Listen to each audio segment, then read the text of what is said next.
Hello एसओएसी learners, कैसे हैं आप सभी। आज की वीडियो में आप सभी का स्वागत है। आज की वीडियो बहुत ज्यादा आपके लिए इंपॉर्टेंट और इंटरेस्टिंग होगी, क्योंकि आज मैं आपको बताऊंगा सभी डोमेन्स के बारे में। क्लास 9th और 11th के लिए 2025 सेशन के लिए जो भी बच्चे प्रिपरेशन कर रहे हैं, किन्हीं बच्चों के पास बुक्स नहीं होंगी, जो कि जैसे कि मैंने आपको बताया था, आप इस वाली बुक से भी तैयारी कर सकते हो। लेकिन कई बच्चे हैं ऐसे जो नहीं खरीद पा रहे इन वाली बुक को, और इस वाली बुक में काफी ज्यादा बच्चे इंटरेस्टेड भी नहीं होंगे। तो सबसे अच्छी बात मैं आपको बताऊं कि आप घर बैठे एनसीईआरटी बुक से कैसे तैयारी कर सकते हैं। आपने थंबनेल पर भी अच्छे से पढ़ लिया होगा कि लिखा हुआ है बाय एनसीईआरटी बुक, एसओएसी प्रिपरेशन। हर एक एग्जाम की मैं आपको बताऊंगा तैयारी किस तरीके से करनी है आपको एसओएसी की, ठीक है। बाय एनसीईआरटी बुक एक एक टॉपिक बताऊंगा, एक्सप्लेन करूंगा क्या क्या आपको पढ़ना है, कौन सा टॉपिक मोस्ट इंपॉर्टेंट होने वाला है और आपको सबसे ज्यादा किस पर ध्यान देना है। तो वीडियो में बने रहिए। तो आइए स्टार्ट करते हैं। यहां पर मैं आपको सबसे पहले टॉपिक्स दिखा देता हूं कौन कौन से हैं। हम क्लास 9th और 11th दोनों की ही बात करेंगे, ठीक है।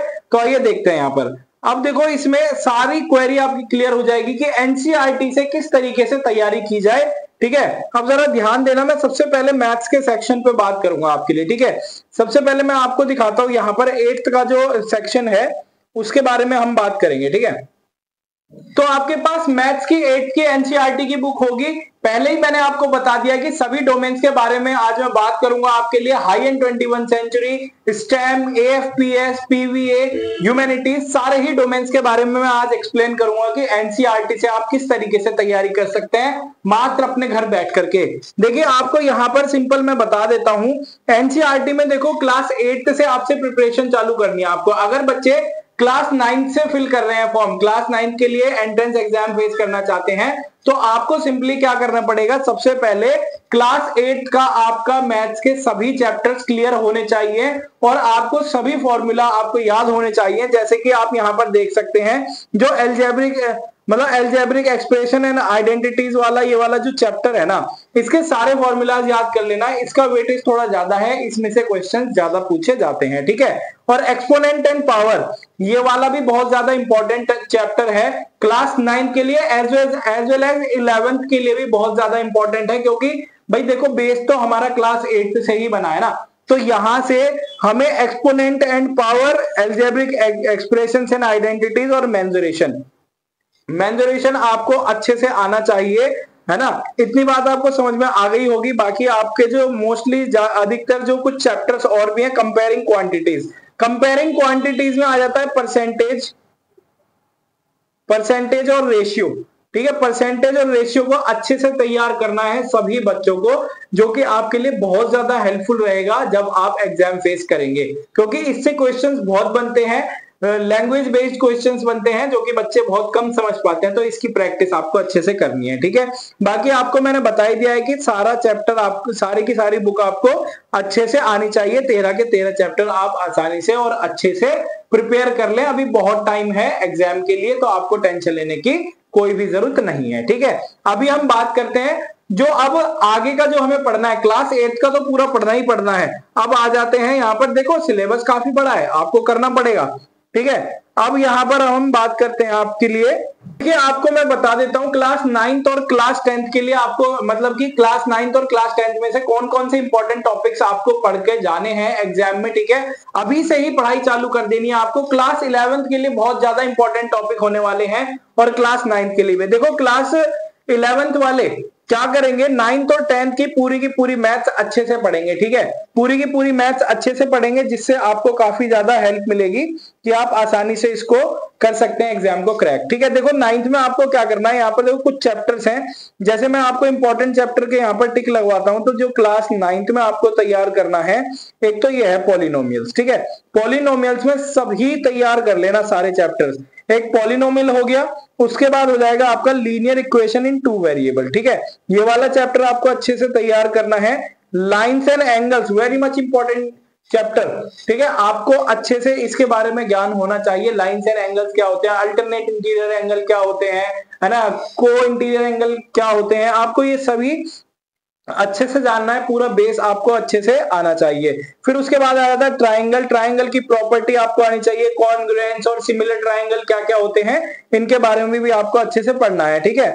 और जो क्लास 9 का और भी आ जाता है आपके यहाँ पर सर्कल और क्वाड्रिलेटरल्स, अच्छे से पढ़ना है आपको। हेरोन्स फॉर्मूला इतना ज्यादा इंपॉर्टेंट नहीं है, एरिया ऑफ ट्राइंगल से ही रिलेटेड है, ठीक है।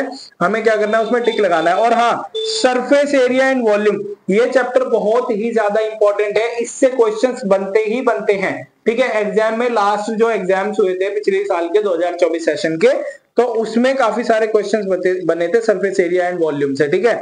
ये वाली बात आपको समझ में आ गई होगी, स्टैटिस्टिक्स तैयार कर लेना। चलो भाई, अब ये 9th का मैंने आपको बता दिया है। 9th की एनसीईआरटी मैथ्स में से आपको ये चैप्टर्स अच्छे से तैयार करने हैं, ठीक है। और इसमें मैं आपको बताता हूँ रियल नंबर जो 10th की बुक है ना, उसमें से रियल नंबर में आपको अच्छे से रेडी कर लेना है पूरा का पूरा। इसके सारे फंडामेंटल जितने भी इसकी थ्योरम है सारी अच्छे से पढ़ लेना, ठीक है। और इसके बाद आ जाता है पॉलिनोमियल। 9th का और 10th का सिमिलर है, लेकिन थोड़ा एडवांस भी है, ठीक है।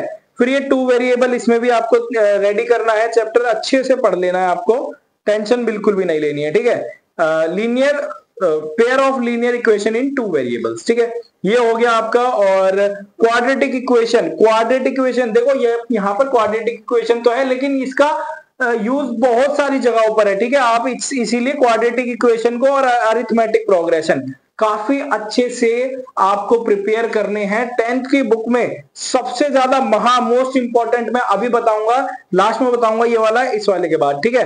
देखो यहाँ पर आपको क्या करना है, सर्कल चैप्टर रेडी करना है आपको। ट्राइंगल की मैंने अभी बताया था, 9th से भी आपको पढ़ना है और 10th वाली बुक से भी पढ़ना है आपको, ठीक है। अब यहाँ पर हम आ जाते हैं, यहाँ जो मेन एग्जैक्ट बहुत ही ज्यादा इंपॉर्टेंट चैप्टर है, दैट इज ट्रिगोनोमेट्री के दोनों चैप्टर पढ़ लेना। इवन पुरानी बुक में से पढ़ोगे तो ज्यादा इंपॉर्टेंट रहेगा, बहुत अच्छा रहेगा आपके लिए अगर आप पुरानी वाली बुक में से इसको पढ़ते हैं, ठीक है। It's very much important for you. तो देखिएगा यहाँ पर ट्रिगोनोमेट्री की सारी एप्लीकेशन पढ़ लेना, सारे के सारे फॉर्मूला आपको मुंह जबानी याद होने चाहिए, ठीक है। बिल्कुल भी आपको इसमें झिझकना नहीं है, मतलब कि आपको रुकना नहीं है इसमें, है ना, कहीं भी आपको कंफ्यूजन नहीं क्रिएट होनी चाहिए, अच्छे से इसको रेडी करना है आपको, और आपने कर भी रखा होगा, ठीक है। अब यहाँ पर हमारी मैथ्स की बात हो गई है, ये तो हमारा AFPS स्टैम्प के लिए, ठीक है। और अब हम बात करते हैं साइंस में आपको क्या पढ़ना है इसमें, ठीक है। अब साइंस की बात कर लेते हैं थोड़ा आगे चल करके। यहाँ पर साइंस में आपको क्या क्या पढ़ना है, आपको 8th का मैं सबसे पहले दिखा देता हूँ 8th का क्या क्या कंटेंट है। जो क्लास 9 के लिए बच्चे स्टैम और AFPS के लिए तैयारी कर रहे हैं, और ह्यूमैनिटीज हो गई इनके लिए, देखो ह्यूमैनिटीज में साइंस तो नहीं आती, खैर बाकी और भी डोमेन। एक्चुअली ऐसा होता है कि बच्चा 3 डोमेन में फॉर्म फिल करता है, तो आपको पढ़ना तो पड़ेगा। चलो देखो, यहाँ पर जो मोस्ट इंपॉर्टेंट चैप्टर होने वाले हैं जो आपको एनसीईआरटी से तैयार करने हैं, वो सबसे पहला चैप्टर मैं आपको कहूंगा micro organisms, friends and fluid, ठीक है। आपको ये अच्छे से प्रिपेयर कर लेना है, सारे क्वेश्चंस MCQ सभी लगा लेना इसके, ठीक है। और आप चाहो तो आप इस वाली बुक से भी तैयारी कर सकते हैं, ठीक है। चलो हाँ जी, अब देखो ये वाला हो गया कंबशन एंड फ्लेम, इसको भी कर लेना अच्छे से। और ये छठा चैप्टर जो है ना, रिप्रोडक्शन इन एनिमल, इसमें से क्वेश्चन बनता ही बनता है, बायोलॉजी के क्वेश्चंस आएंगे इसमें से, ठीक है। और रीचिंग टू द एडोलसेंस, ये भी काफी अच्छा चैप्टर है। और फोर्स के बारे में, फ्रिक्शन, साउंड, ये अच्छे से पढ़ लेना है। एक्चुअली पढ़नी तो आपको पूरी बुक है, लेकिन मोस्टली जिन पे मैं टिक लगा रहा हूं ना, उन चैप्टर्स को आपको अच्छे से पढ़ाई करनी है, ठीक है। चलो अब हम आगे की बात कर लेते हैं इसी में ही, ठीक है। अब देखो ये 8th का बता दिया मैंने, जो बच्चे 9th में जाएंगे।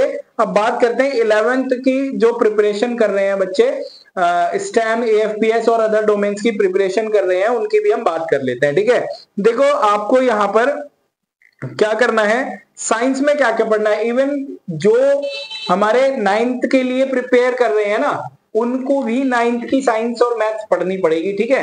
थोड़ा एडवांस आता है एग्जाम, इतना मैं आपको बता दे रहा हूँ, एडवांस थोड़ा एडवांस कह रहा हूँ, एग्जाम एडवांस आता है, ठीक है। चलिए अब देखो यहाँ पर 10th और 9th की दोनों साइंस है। यहाँ पर देखो matter in our surrounding, solid, liquid, gas, सब कुछ आपको इसमें पढ़ लेना है अच्छे से, ठीक है। एटम मॉलिक्यूल बहुत ज्यादा इंपॉर्टेंट चैप्टर है, पढ़ने तो सारे ही हैं। इसके बाद आ जाता है आपके लिए, और ये अगला वाला हो जाएगा आपका स्ट्रक्चर ऑफ एटम, ठीक है, ये भी अच्छे से पढ़ लेना, सभी पढ़ लेना, किस किसने खोज करी थी, कहाँ करी थी, है ना, किसकी खोज करी थी, चलो जल्दी से कमेंट बॉक्स में बताओ न्यूक्लियस की खोज किसने करी थी। ठीक है, तो अभी देखो यहाँ पर जो 5वां चैप्टर है फंडामेंटल यूनिट ऑफ लाइफ, इसको भी आपको अच्छे से प्रिपेयर करना है। एक चैप्टर और है ग्रेविटेशन, ग्रेविटेशन क्लास 9th का है ग्रेविटेशन, इसमें जो न्यूमेरिकल्स हैं उनको भी अच्छे से प्रिपेयर कर लेना। ठीक है, और फोर्स एंड मोशन हो गया, लॉ ऑफ मोशन, तीनों लॉ आपको अच्छे से आने चाहिए और इनके सवाल भी आने चाहिए और इनके फॉर्मूला भी आपको याद आने चाहिए, जितने भी इक्वेशन, ग्राफ इक्वेशन बनती है ना मोशन की इक्वेशन, तो वो भी। चलो मुझे जल्दी से कमेंट बॉक्स में तीनों इक्वेशन ऑफ मोशन से लिख के दिखाओ। ठीक है, चलो फटाफट बताना है आप मेरे को।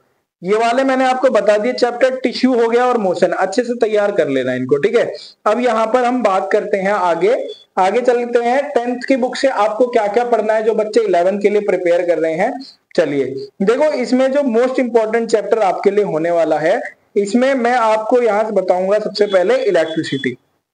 ठीक है, इलेक्ट्रिसिटी से क्वेश्चन बनते हैं काफी ज्यादा, तो आपको इलेक्ट्रिसिटी पढ़ना है और पूरा अच्छे से पढ़ना है। सारे फ्लेमिंग रूल क्या होते हैं, है ना, right hand rule, left hand rule, ये सब अच्छे से पढ़ लेना है आपको, और magnetic effect of the current, ये भी आपको पढ़ना है। ठीक है, ये अच्छे से पढ़ना है, ये दोनों चैप्टर तो काफी अच्छे से प्रिपेयर करने हैं आपको। ठीक है, और मैं आपसे बात करता हूं यहाँ पर एसिड बेसिस एक इंपॉर्टेंट चैप्टर हो जाएगा, metal non metal, metal non metal से भी क्वेश्चंस बन सकते हैं, कौन सी मेटल कैसे होती है, क्या मेटल है क्या नहीं है ना, carbon and its compound, life process, ये भी बहुत इंपॉर्टेंट चैप्टर है, इसके बारे में भी आपको अच्छे से जानना है। लाइफ प्रोसेस पढ़ लोगे तो आप अच्छे से अपनी बायोलॉजी को मतलब कि कवर अप कर पाओगे कि हाँ जी आपने कुछ किया। और कंट्रोल एंड कोऑर्डिनेशन पूरा ब्रेन के बारे में अच्छे से इसको पढ़ लेना। ठीक है, तो आपको मैंने ये इंपॉर्टेंट चैप्टर बता दिए हैं, आप अच्छे से पढ़ना। और ये वाला जो मैं मॉडरेट में रखना चाहूंगा, लाइट रिफ्लेक्शन एंड रिफ्रैक्शन, इसको भी आपको अच्छे से पढ़ना है। इतनी बात आपको समझ में आ गई होगी।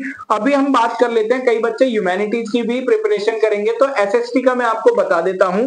एसएसटी में आपको क्या पढ़ना है, देखो एसएसटी का जो भी हमारा कंटेंट रहेगा ना, एसएसटी में मैं मैथ्स कह रहा हूं मैं आपको, मतलब हिस्ट्री, ज्योग्राफी, पॉलिटिकल, ठीक है, इन चैप्टर्स को काफी अच्छे से प्रिपेयर करना है। इवन इकोनॉमिक को भी आपको अच्छे से प्रिपेयर करना है। ठीक है, सारे चैप्टर्स पढ़ने हैं, सभी इंपॉर्टेंट हैं, जैसे कि जो कॉन्स्टिट्यूशन इंपॉर्टेंट हो जाएगा, आपको क्या करना है, आर्टिकल्स अच्छे से पढ़ने हैं, और जितने भी हमारे अमेंडमेंट्स हैं ये भी आपको अच्छे से पढ़ने हैं। ठीक है, ये आपको समझ में आ गया होगा अच्छे से। और हिस्ट्री में आपको इंडियन हिस्ट्री पढ़नी है, वर्ल्ड हिस्ट्री पढ़नी है। ठीक है, ज्योग्राफी में इंडियन ज्योग्राफी, वर्ल्ड ज्योग्राफी अच्छे से पढ़ लेना आप सभी, इतना आपको समझ में आ गया होगा, है ना। एनसीईआरटी से आपको किस तरीके से तैयारी करनी है, अगर आपके पास पैसे नहीं है ना, कोई दिक्कत वाली बात नहीं है, आप यहाँ आ जाओ मेरे पास, मैं आपको बुक दे दूंगा, कोई दिक्कत वाली बात नहीं है।